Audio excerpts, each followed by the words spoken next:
The disguised project anti-pattern is commonly found in organisations that separate business as usual work from project work. Okay, it's quite often associated with the Kanban sandwich pattern, whereby project work will be performed by a Scrum team and service and operations work by Kanban teams.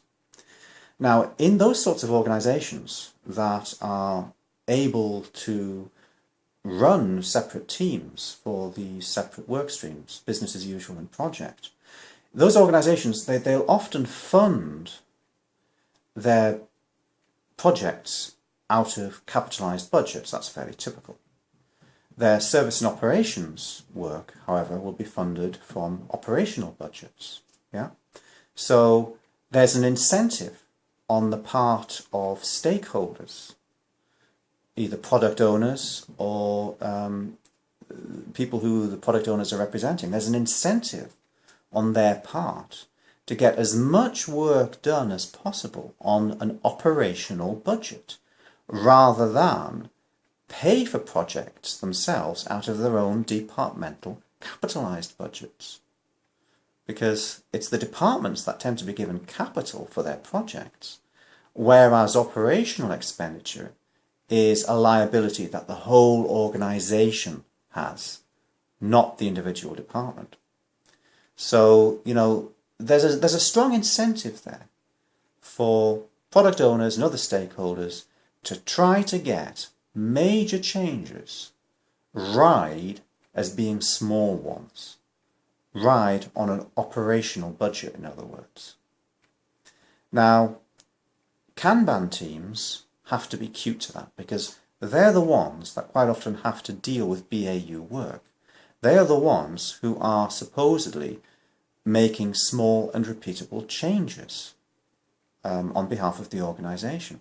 So they have to watch out to make sure that the changes that they are actioning are in fact small ones, and they've got to look at their backlog in advance and check to make sure that this is the case. It's always worthwhile just doing a quick analysis of items that are entered on a backlog first, just to make sure that they are in fact in a ready state and can be actioned.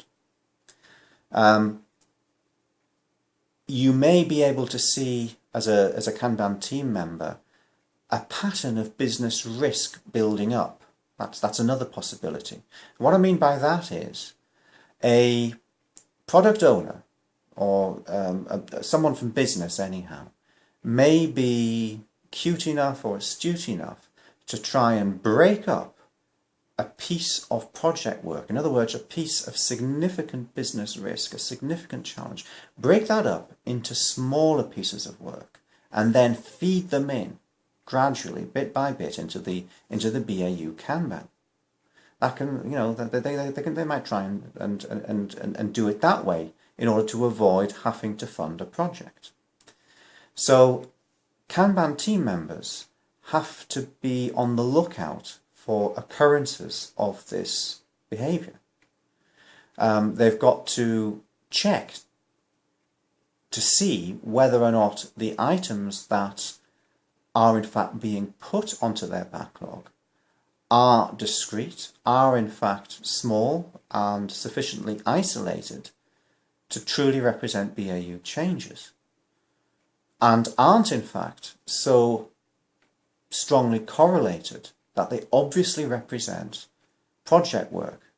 It's important for Kanban team members to do that, because they won't actually be serving the organisation well if they just let things go, if they just let stakeholders abuse a BAU Kanban that way.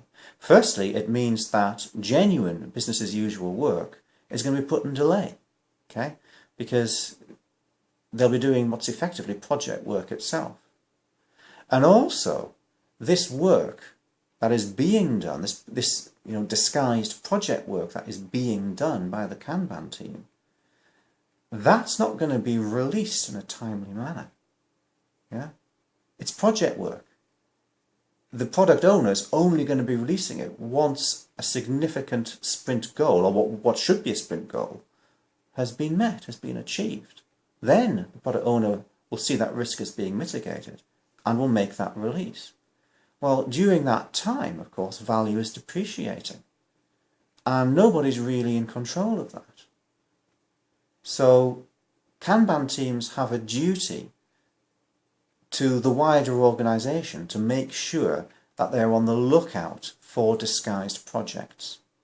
And organisations should also be on the lookout for departmental heads or product owners or other stakeholders in the organisation who try to pull a fast one and get